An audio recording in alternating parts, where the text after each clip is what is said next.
Good afternoon or good morning from wherever you're tuning in from. The aim of today's event is to discuss the next revolution in aerospace, from what it takes to get vehicles in the sky, the unique challenges these businesses face, and what the future of travel will look like. The advanced air mobility industry has attracted more than $5.4 billion in investment within the first 9 months of 2021 alone, with over 200 entities developing electrical vertical takeoff and landing, or eVTOL aircrafts. Some experts say we could be taken to the sky as soon as 2024. While the idea of eVTOL has been around for many years, notably with the jump jet used by air forces and the helicopter being the only successful civilian application, much uncertainty persists. Can the industry move away from its rich toy label and meet its goal of making it available to the average consumer? I'm hoping my expert panel here today can help answer these questions. By way of introduction, my name is Josh Holbury, and I'm a product lead consultant at Storm 4. Speaking with me today are Becky Tanner, Brandon Keane, Alison Farrell, and Pamela Khan. I'll let each of you introduce yourself, starting with you, Becky. Hi, good afternoon or good morning, everyone. I'm Becky Tanner, CMO for Whisk. Whisk is a company that was officially formed via a joint venture between two aviation leaders, the Boeing Company and the Kitty Hawk Corporation. But we've been at this for a really long time. Our journey first started in 2010, and since then we've designed and tested 5 generations of aircraft, and we're currently working on our 6th generation aircraft, which we'll share to the world later on this year. Fantastic. And you, Brandon? Hi there. I'm Brandon Keane, Chief Technology Officer at Blade. Blade is an urban air mobility company.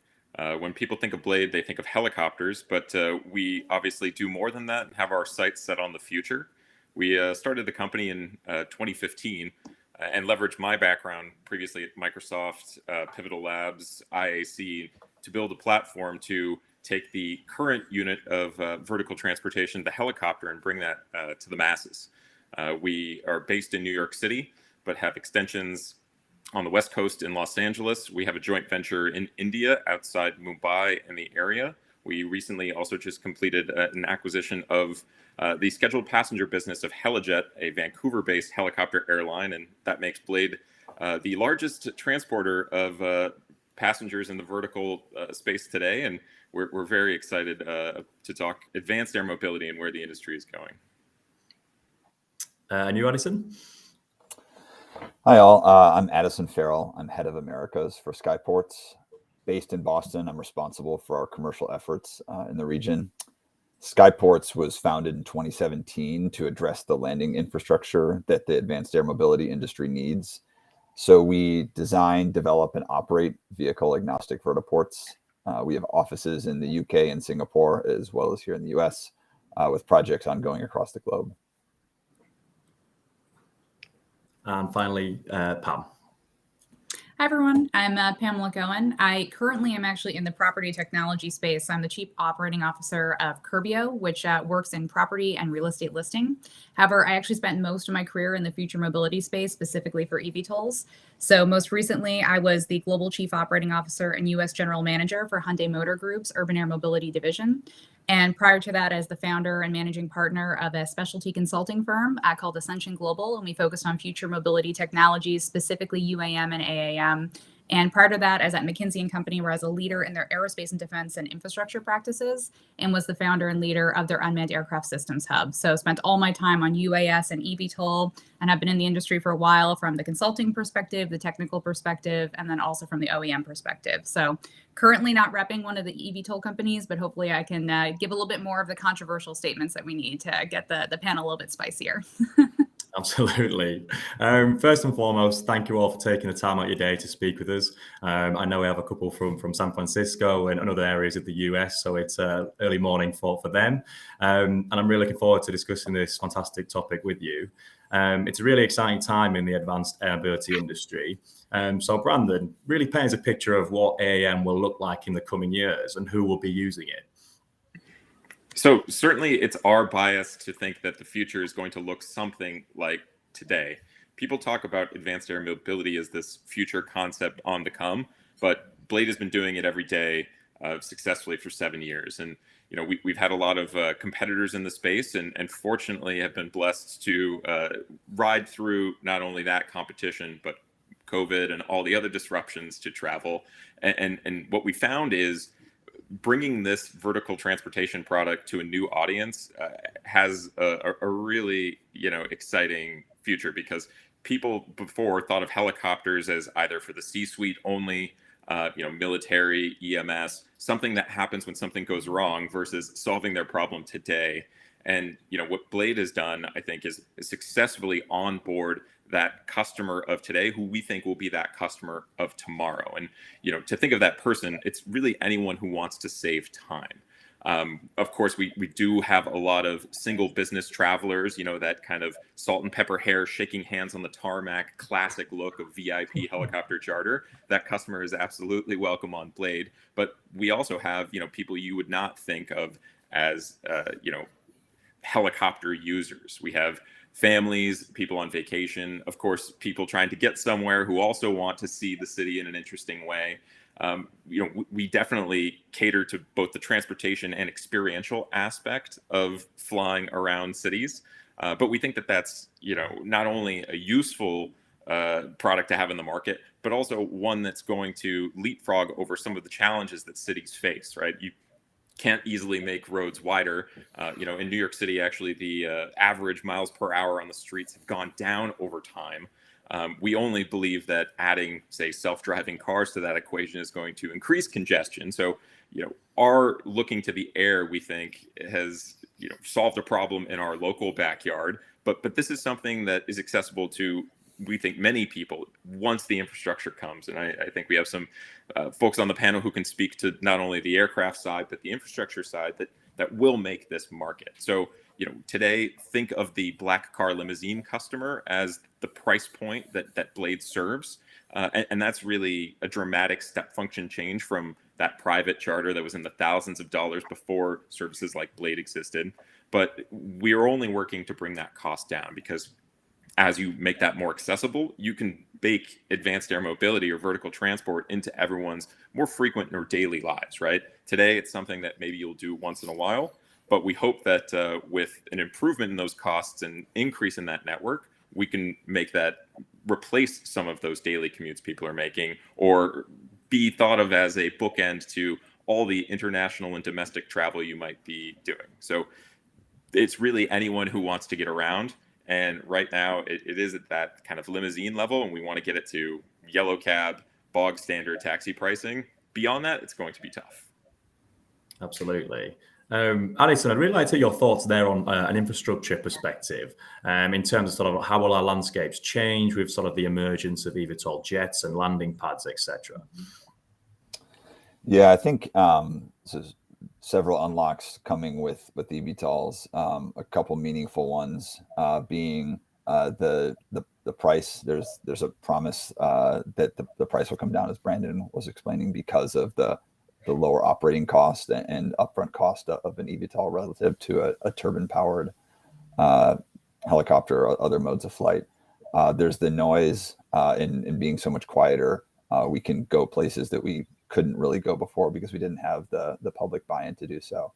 And similarly, with safety concerns, there's the opportunity to make this mode of flight even safer than existing vertical transport. So what that means is that we can identify and site many more locations to land and to build out an even more robust network in the urban environment.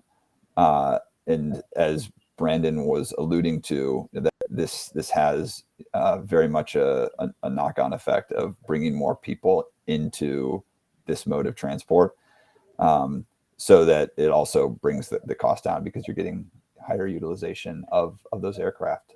From an infrastructure perspective, what this means is more locations where people are going to board and to take off from these eVTOLs. So it's not just at airports and a couple discrete heliports in cities. It's more and more accessible locations for the landing infrastructure, for the vertiports in and amongst cities. That's the vision we see. That's the opportunity that we see. both taking existing infrastructure and making it amenable to eVTOLs, as well as building purpose-built infrastructure to really help this industry take off at scale. Yeah, Josh, I'd like to jump in just real quickly here. Absolutely. So because this is a whole new mode of transportation and we're all talking about making this accessible and safe and dependable for all, the scale piece of this is a really big part of the picture. But let me start first with our future customer. Core to our program is really kind of engaging that future customer and getting that feedback. We see a number of potential use cases for this market at scale, and we've validated those assumptions with the customer. And so primarily, of course, we see people considering this as something that will be really beneficial to their daily lives from a work perspective. And like the pandemic has changed everything, the pandemic has also changed where people live. And so what this allows is it unlocks people, frees them from that burden of being stuck in traffic for even longer to get to and from work on the days in which they go in. So I'd say the single most popular use case that we got feedback on was that commuter trip. We also got a lot of feedback on fun, right? Going and doing something exciting, having a special day, treating people, a business partner or customer or friends and family, and then also just personal routine things like running errands. You can get to your doctor's appointment so much more quickly in the middle of the day and get back for your meeting. But we did see, of course, like Addison and Brandon both commented, the start of this market really has a specific audience, but we expect that to change really quickly. So from WISC, from our research, we validated that people who are used to traveling by air, that are tech savvy, and living in and around metro areas are likely going to be the first folks that jump on board. But for WISC, because we have this autonomous first approach, engaging this customer, getting this feedback, hearing their questions and concerns is really kind of core to what you'll see, and we'll share more of that in the years ahead. But of course, like everyone, our goal is to provide the service to everyone. There's just too much opportunity here, and I believe that we can get this at scale and make sure that it's accessible for everyone. Yeah, absolutely. And kind of building off of that as well, I think a theme that you'll see emerge whenever you talk to folks in the AAM industry is that there's almost different phases of the industry. That the first phase is obviously one where it's really new, the infrastructure is still being built, it's still relatively expensive compared to other modes of transportation that are available. But the end state we're all very aligned on, which is, and people always used to make fun of me for this, but I think the end state of eVTOL is that eVTOL should be dull, right? It should just be a normal part of your daily existence that you don't really think about because it's going to be intermodal, it's going to be integrated, and it's going to be seamless. And so the true vision for this market is that it's just a normal part of your day. When you open up your app in the morning and deciding you need to get from point A to point B, as Becky said, whether that's, commuting into work or going to run some errands, getting to a doctor's appointment, picking up your kids from school, you don't really think, oh, am I going to fly today? You just think, how do I get from point A to point B in the time that I want at the price point that I want? And eVTOL is just going to be one of those ways. And so some days it may be a car to an eVTOL to a scooter. Some days it might just be an eVTOL, and some days it might just be a car. But it's all part of that interconnected ecosystem where it's just a daily part of your life. And it is awe-inspiring and it's wonder-inspiring when you think about what we're actually doing and the technology behind it. But the dream is that we actually make this dull. We make this just a normal part of your day, like hopping in an Uber in the morning or grabbing an electric scooter. Absolutely. And I know, Brandon, that Blade have really leveraged sort of not only the existing infrastructure and have also made amazing partnerships along the way. I know, Pam, you mentioned sort of the dull aspect, but I also know that you recently partnered with an organ transportation company. I believe it was Trinity Air Medical, which sort of like helps that transport vital organs to the hospitals. So in terms of that aspect, it is quite exciting. So like, what are the other opportunities that can really be exploited with this? So you're right to call on the other use cases of vertical transport, right? And folks like Skyports and OEMs like WISC have also seen these alternative use cases. So while I think we're talking about, I think the most exciting aspect, which is passenger transport, it's important to know that all of this technology in the eVTOL space and the electric aviation space more broadly is going to transform how we move not only people but goods. So The thing that brings the cost down for Blade to offer the service at the price point we do today is that higher utilization, as mentioned. So the more hours we can work a machine, the cheaper those fixed costs get to be shared across our entire fleet. So we find alternative uses for those same pilots, that same hangar infrastructure, to leverage that aircraft in a time when people are not traveling. We believe that this is also going to be the case, especially when autonomous aircraft like Wisks are on the scene. We have partners who are also focused on non-passenger missions, like Beta Technologies focused on a cargo use of their vehicle. And that, I think, is going to be very key to getting this ecosystem, online. Certainly, organs are one of the highest and best cargo uses for vertical transport. They're time sensitive. They're often, at a hospital transplantation center that already has a helipad. So the infrastructure, the need, and the ability to pay is there. And we found that through our, work with Trinity Air Medical and our work with, say, NYU Langone here, that vertical transportation piece is actually improving patient outcomes. The quicker we can get an organ from recovery to transplant, the better chance it gets accepted. So, we think that kind of public good side of AAM is also something to really highlight. Now, we think that that's going to be an evolution. Certainly, hospital helipads are some of the more challenging areas to operate, but that will become more regular. And certainly it beats the ground transportation, fighting traffic in an ambulance from, say, the nearest, jet accessible private airport. We can leapfrog over that. And that's the new territory I think we're all looking to access, right? There are trips that are not very possible or palatable today that will be made easy and affordable with eVTOL. And that just is, a passenger use case, a cargo use case, or a medical use case as valuable.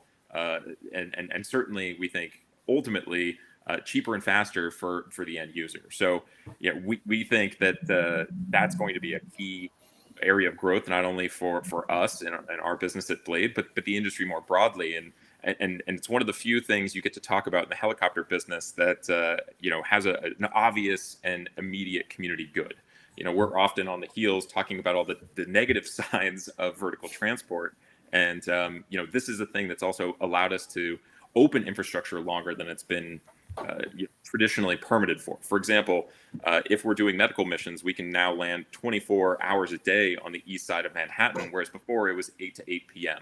So when we're talking to stakeholders about, why would you want a vertiport or a heliport in your area, that medical use case is an easy way to show that we're not just toting around people who want to save time. We're actually helping save lives. This is a bigger picture than just a better way to get around.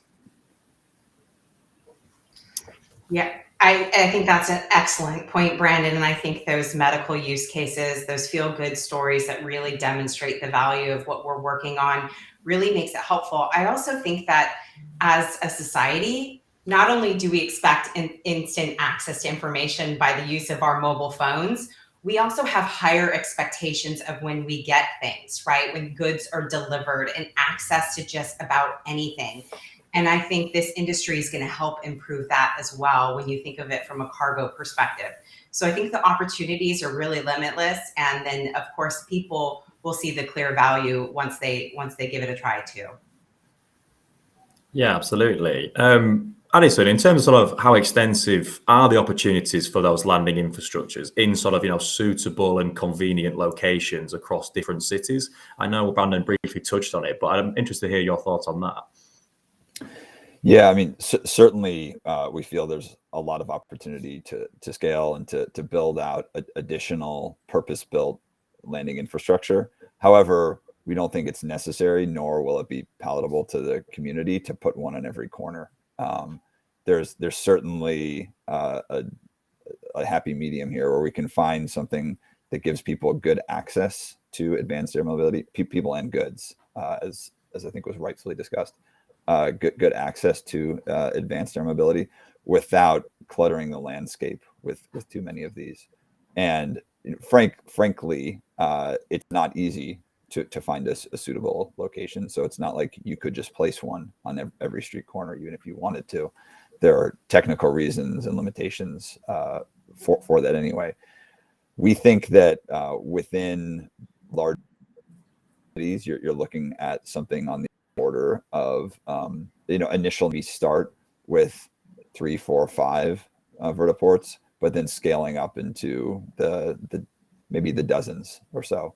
But we also don't pretend to understand exactly how this is going to ultimately evolve. We just over time, we just have confidence that there is a compelling use case, both for this mode of transport, and there is a need for this purpose-built infrastructure, both to be built at the outset as well as to be operated safely. And that's where Skyports comes in. And if I can echo that point, oh, sorry, go ahead. Oh, sorry, go right ahead. I was just going to say, I think that's a great point, is when we talk about the scale of this industry, and certainly our goal is to scale it, this is going to be a gradual evolution. And we want the market to tell us where the need is greatest, right? And it does only work in certain pairs. And that's very local to a market, not only in terms of familiarity or desire to fly, but that built landscape. What geographic barriers or what city problems are we solving? In Mumbai, traffic infrastructure between Mumbai and Pune is terrible. It can be a 6-hour drive. It's extremely unpredictable.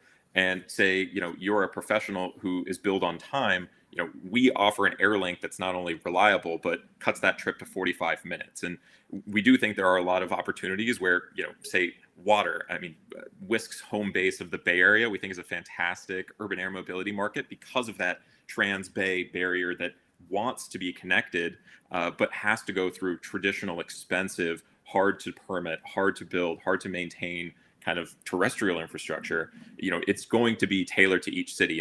And that's not only in where we site these vertiports, but what aircraft meets that mission. So, Blade is agnostic to the machines we fly. As long as they are safe, cost-effective, and enjoyed by our passengers, we will use them. And we think each market will have a little bit of a local ecosystem for the kinds of infrastructure and the kinds of aircraft that fit that market best. So, this is not a one-size-fits-all solution, and it's important to really solve a problem. We're not doing this just to do it.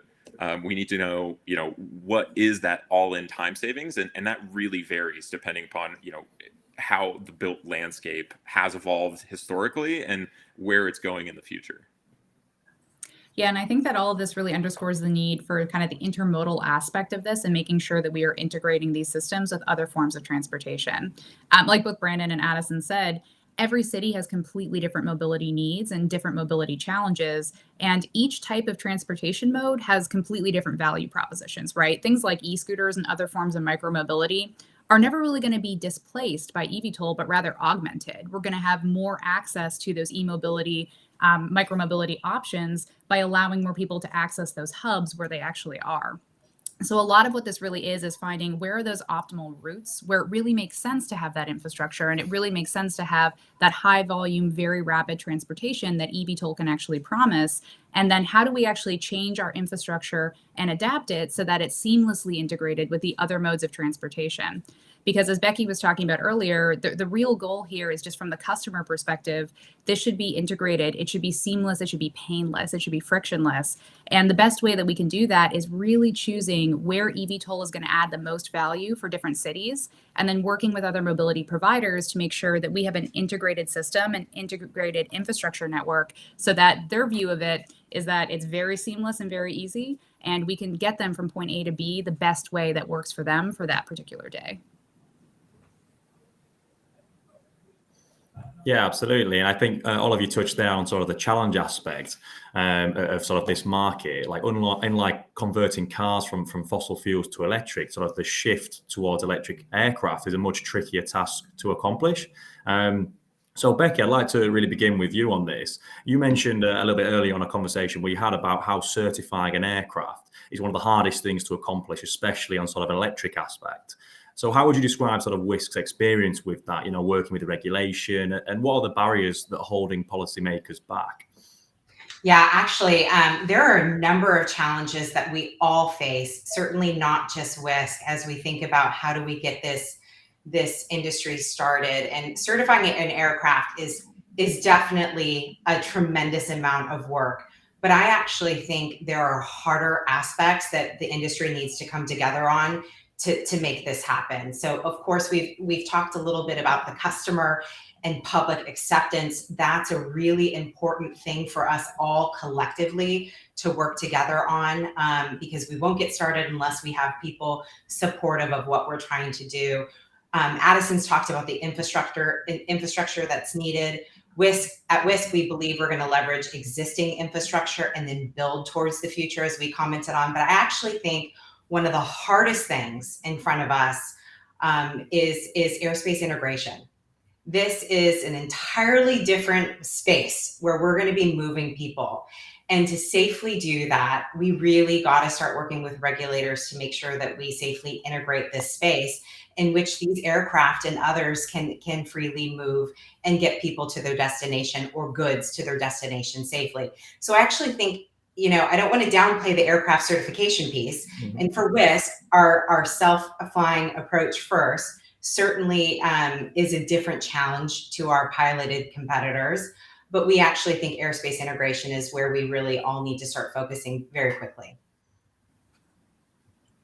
I think you're right to point out some of the other challenges beyond vehicle certification. The bar is very high for vehicle certification, but in some respects, it's a less integrated problem because Wisk, as an example, can work directly with the FAA to certify, whereas something like aerospace integration or community acceptance and zoning for the infrastructure requires the involvement of so many different stakeholders, which I think is important to recognize as we think about all the different challenges.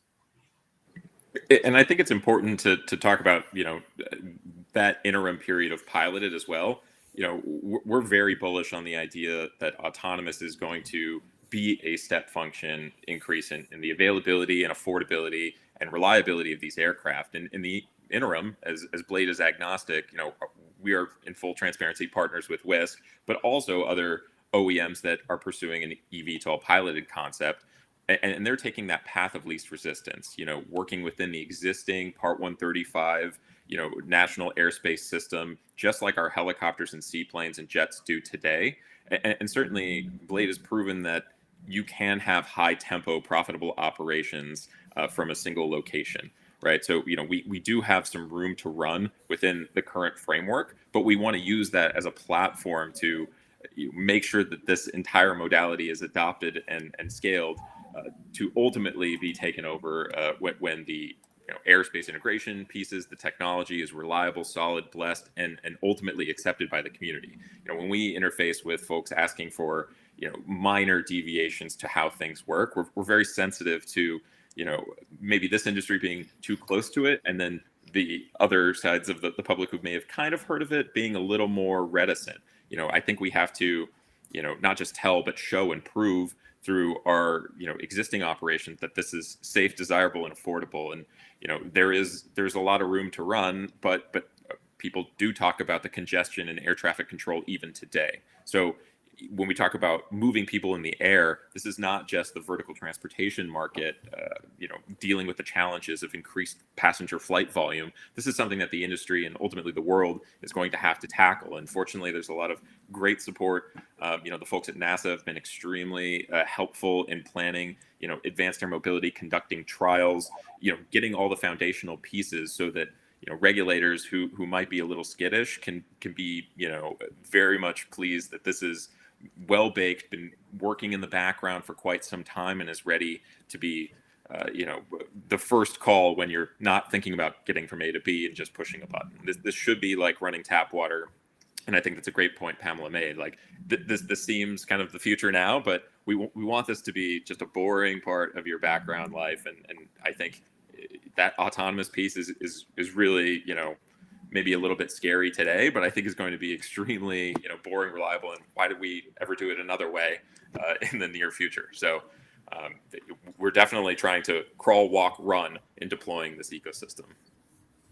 And I think probably one of the big underlying points underneath all of these is that in order to kind of reach the vision that you've heard all of us talk about, it needs to be affordable. And everyone's working on that, and we are making great progress. As Brandon was outlining before, there's already been a huge step change in terms of the pricing that we're going to need to use for this and who can access it. But there still is a very big leap from where we are today to everyday people being able to use this on an everyday basis. And really, part of that does come from utilization. As Brandon was talking about, there are things that operators can do, like actually doing, cargo as well as passenger travel, thinking about the way that we use autonomy and how we actually use pilot shifts. Lots of great stuff to drive down cost. But a lot of it is also just on the vehicle side, where vehicles are incredibly expensive to produce and they're incredibly expensive to certify.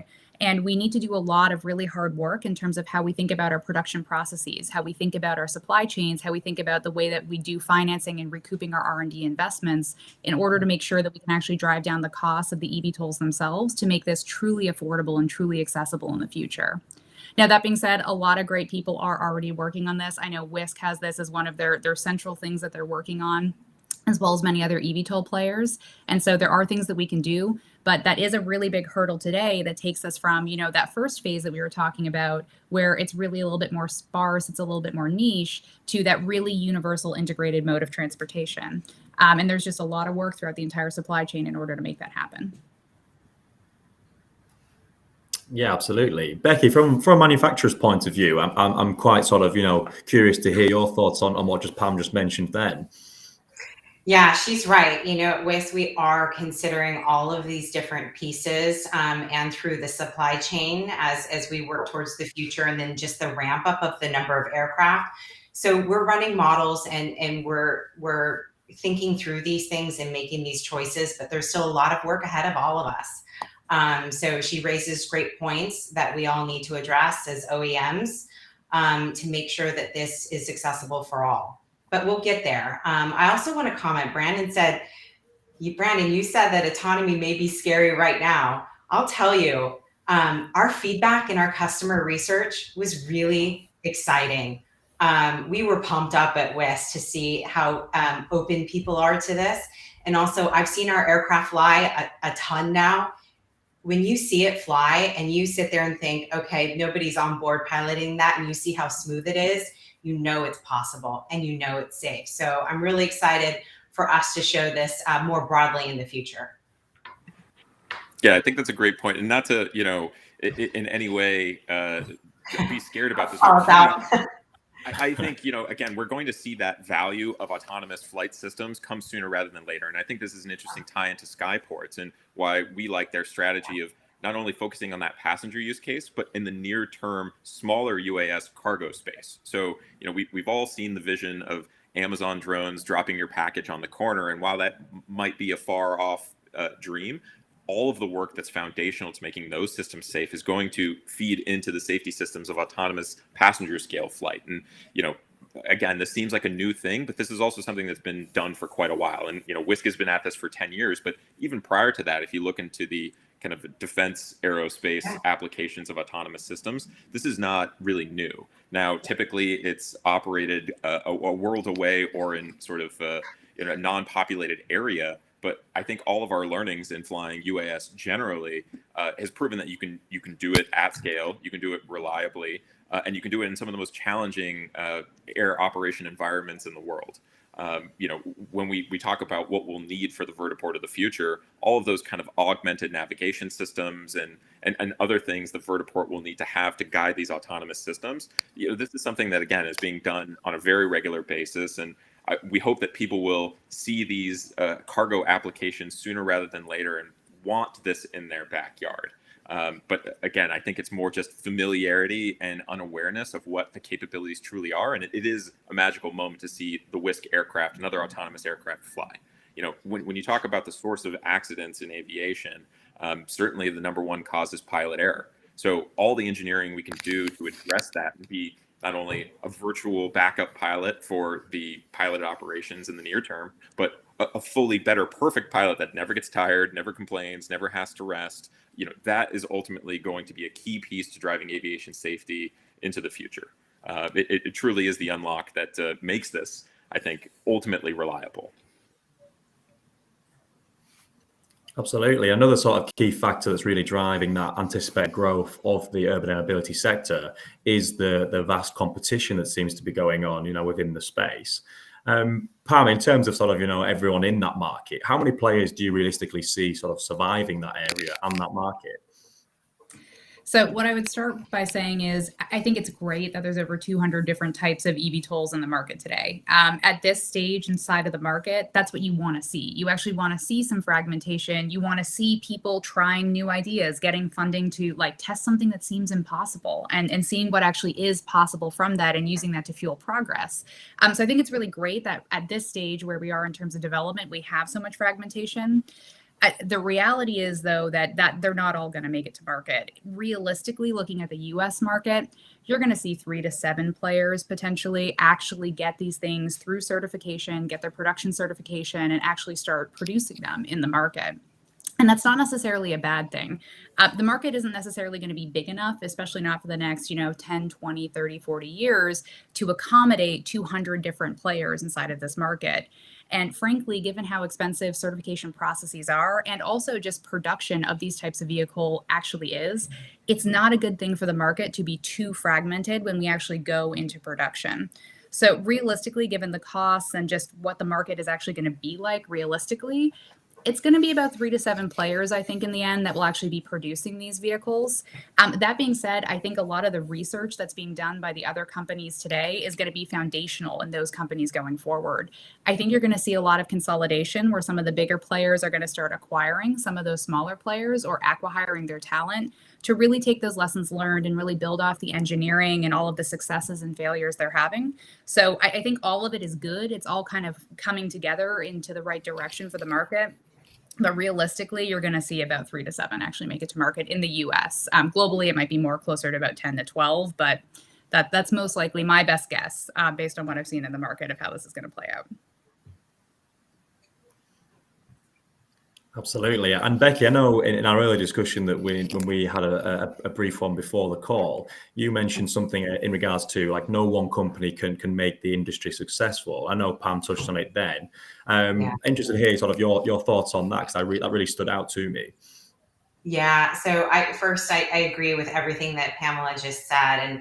And Whisk, we're now one of the few private companies in the market and feel very fortunate to be in a really strong financial position and continue to keep our heads down and march forward.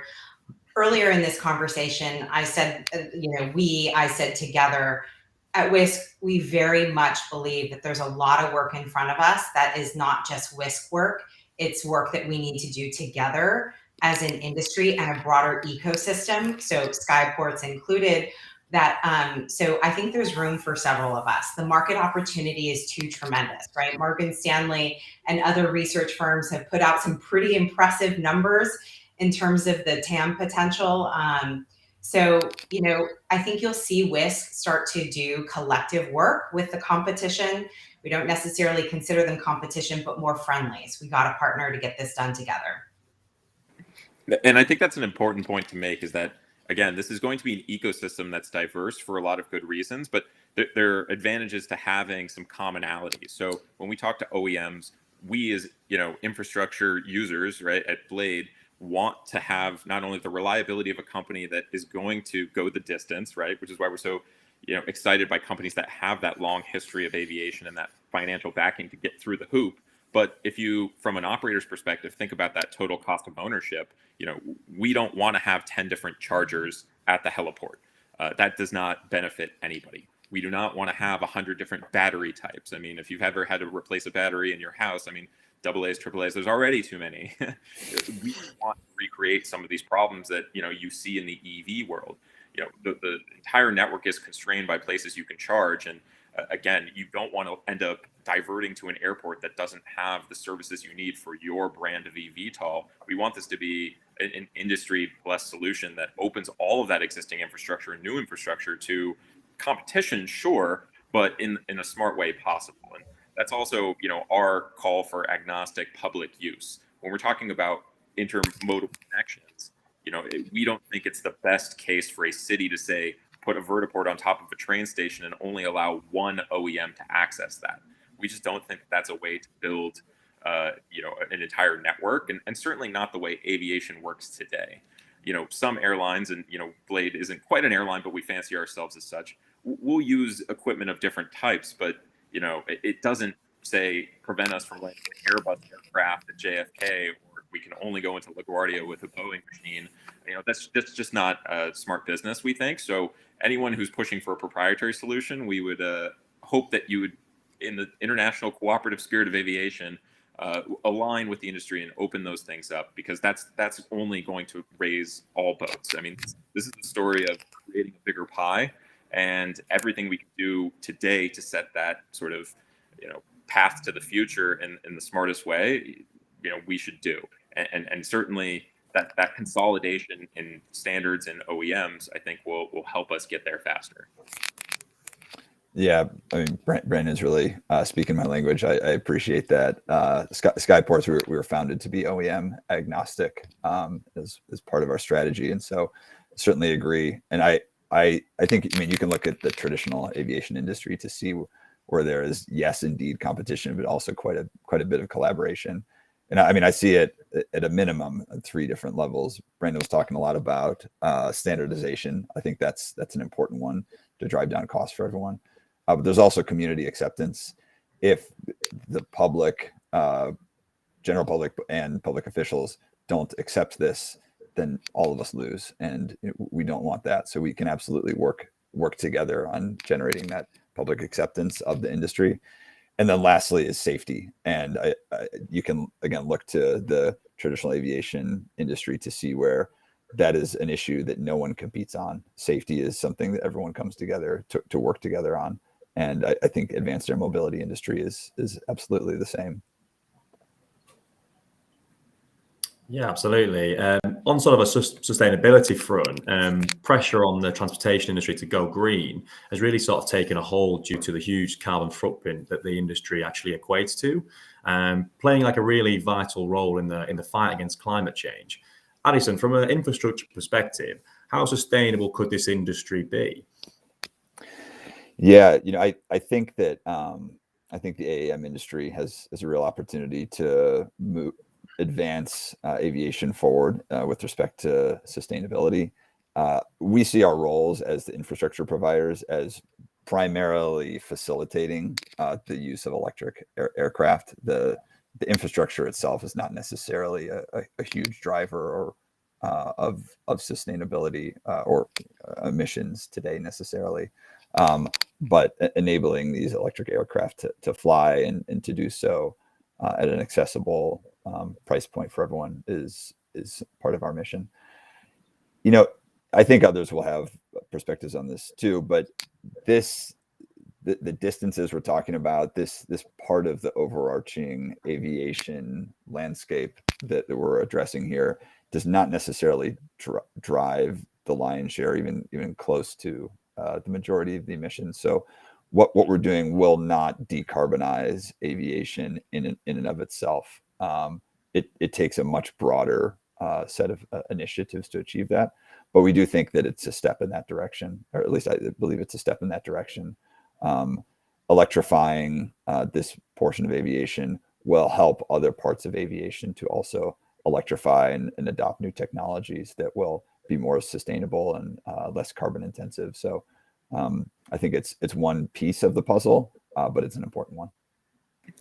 Yeah, and kind of building on that as well, it's a whole supply chain view as well. So obviously electrifying the propulsion of the vehicles is a great step forward for this type of transportation, but you also need to think about the other components of the ecosystem too, where the emissions come from. So things like ensuring that our energy grid that's actually going to be fueling these batteries and recharging these batteries is coming from sustainable and renewable resources is going to be a big part in determining whether or not this is truly going to be a green and sustainable form of transportation. The other really big part in the supply chain that's a problem is obviously associated with batteries, especially when it comes to how we reuse and how we dispose of them. That's another really big thing that we need to figure out more broadly, even outside of the eVTOL world, to make sure that this is truly a green and clean technology. So I agree with Addison, this is a great first step. It is definitely greener than other forms of aviation. I think it can spur on other aviation players and other parts of the aviation ecosystem to actually go green and adopt this technology once we prove it out. But there is just other parts of the supply chain that we need to actually figure out in other parts of the ecosystem. And that goes far beyond just eVTOL itself. And it's actually a far broader energy conversation for the United States and as well as the world as we think through the future of renewable technologies. Yeah, I think it's an important point to say that, this industry is part of a larger, movement towards sustainability in aviation. And as somebody who works at a heliport every day, removing that emissions piece in the local is maybe not a big dent in the overall usage of fossil fuels, but it will make an impact in local communities. And we think that's yet another piece that will get us that community acceptance and wanting these locations in your backyard. And certainly just the modality of eVTOLs turning on and off instantly has a lot of advantages over traditional rotorcraft. So even though we are cost sensitive and don't want to burn fuel needlessly, oftentimes in the rotorcraft world, they're weight sensitive aircraft, and you may need to spin on the tarmac for 5 minutes, and in general, you're not burning that much fuel, but you are releasing particulates into that local environment. So, this will be an improvement to, I would say, the passenger aircraft interface, if it's not, sort of move the needle on the pie chart of aviation's contribution to its carbon footprint in general. And I will say that, this movement of making, flight electric will eventually lead, hopefully, to regional and then large, wide body, long scale, mainline aviation, which is the primary contributor to all the, carbon, emissions that the industry is trying to reduce. And, on the near term front, Blade is certainly committed to sustainability by buying carbon offsets in our local communities where we can to, mitigate our impact. And also in the medium term, we want to move to things like sustainable aviation fuel, right? This is not going to be a one-size-fits-all solution. And we're also very excited about electric's impact to the general aviation market. So, one of the big, contributors to some of that, fuel usage and emissions piece is, say, avgas, 100 low leaded, fuel for general aviation. We think that's a perfect replacement for electric. Those missions are, certainly range limited. They don't need to go across oceans. And that's an important step, I think, in decarbonizing aviation, is eliminating some of those legacy fuels that are just for pleasure aircraft, but certainly within the engineering scope of the kind of aircraft that, eVTOL OEMs and electric fixed-wing OEMs are certifying today. So it's an exciting picture, but don't expect a light switch on day one. Yeah, and Becky, as a manufacturer on sort of that green end in the electricity side, I'm really curious to hear sort of your thoughts on that sustainability side. Yeah, as everyone has commented, we're sort of a stepping stone to like the bigger industry, right? The aerospace industry. I will tell you, the larger companies are paying really close attention to this as well.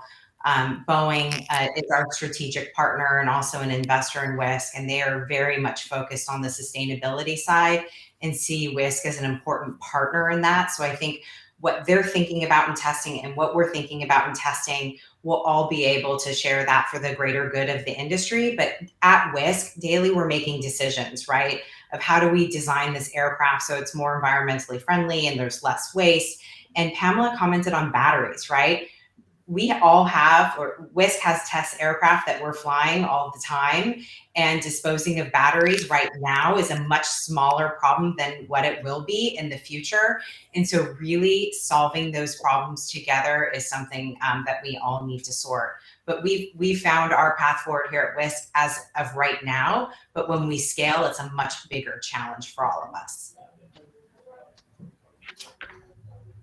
Absolutely. And I think one thing we've really taken away, also sort of three things really from hearing from all of you, is that the demand for electric aviation is really here. And the technology, as you mentioned, Becky, is absolutely, developing at an amazing rate. And that the future will include those fossil fuel free flights as well.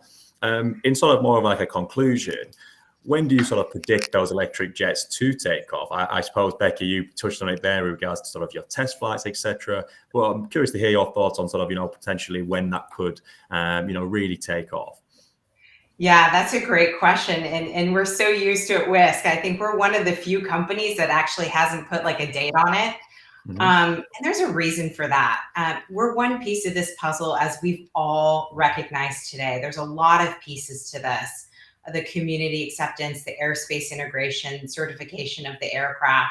So I think within the 10 years, you'll start to see AAM start to take off. As we've commented today, it's going to start with a crawl. and then it will be a walk, and then it will be a brisker walk. So this will be in steps.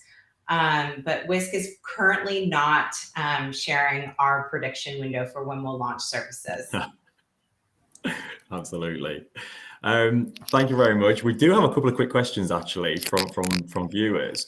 We have one from Ivan who says, how will more frequent extreme weather events and on-land infrastructure disruptions impact vertical e-mobility? For example, is there a market for rescue operations opening up? And I suppose you touched on that briefly, Brandon.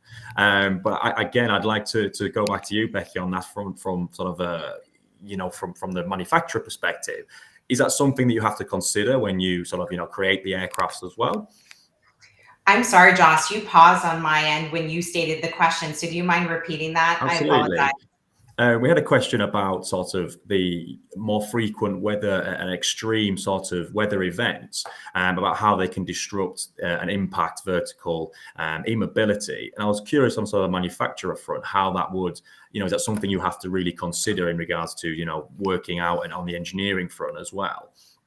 Absolutely. So our product management team is working very closely with our development organization to really define, the spectrum in which the aircraft should safely be operating. So I think there'll be a really wide range, but we, of course, want to make sure that we're paying very close attention. We will never take off if it's not safe enough. There will certainly be conditions that ground these aircraft. That's just the reality. And Blade can comment on that today.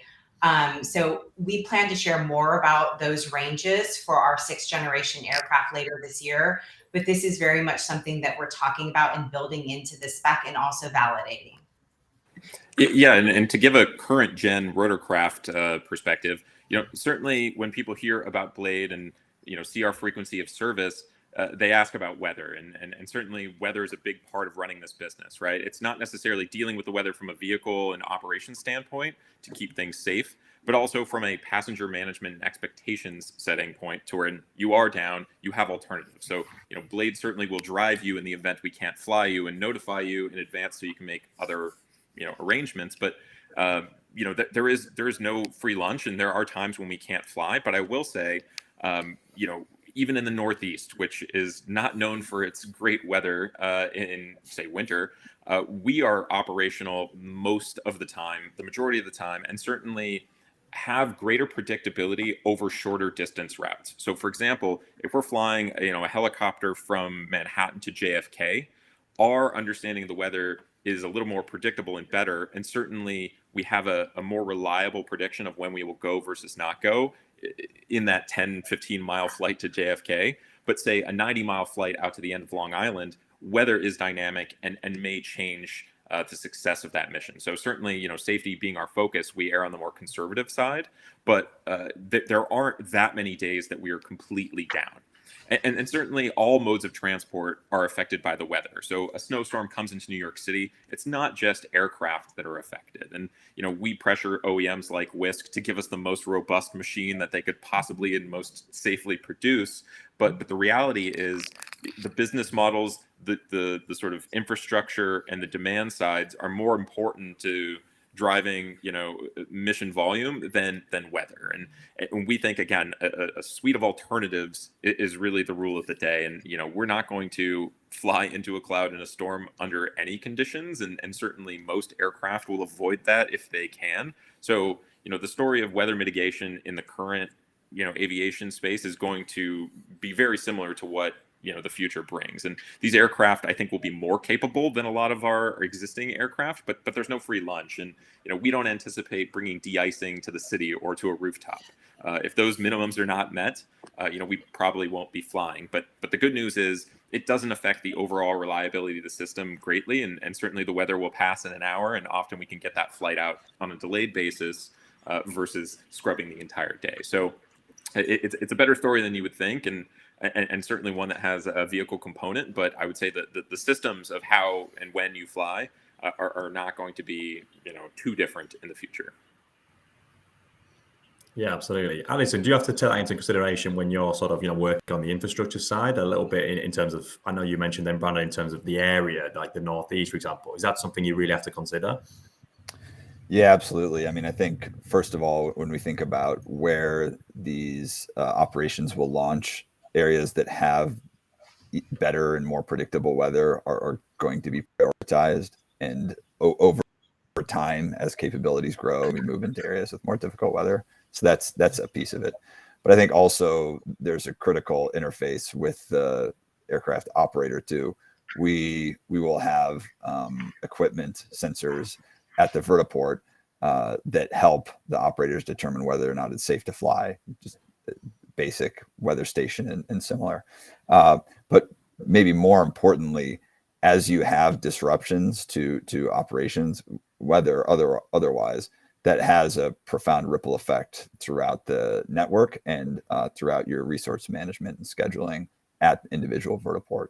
So the back-end technology solution to all this, it's not trivial to have something that can in real time make adjustments to schedules as there are perturbations and disruptions, especially if we're talking about such high volume operations where a minor delay here impacts many other operations down the line. Fantastic. Well, thank you all for your insights today. It's been an absolute pleasure speaking with you all. I'm certain everyone will have had a value to take away from this event. And I'm really looking forward to seeing firsthand where the electric aviation industry can go. So thank you very much. Thank you. Thanks, everyone. Thanks, everyone. Thank you.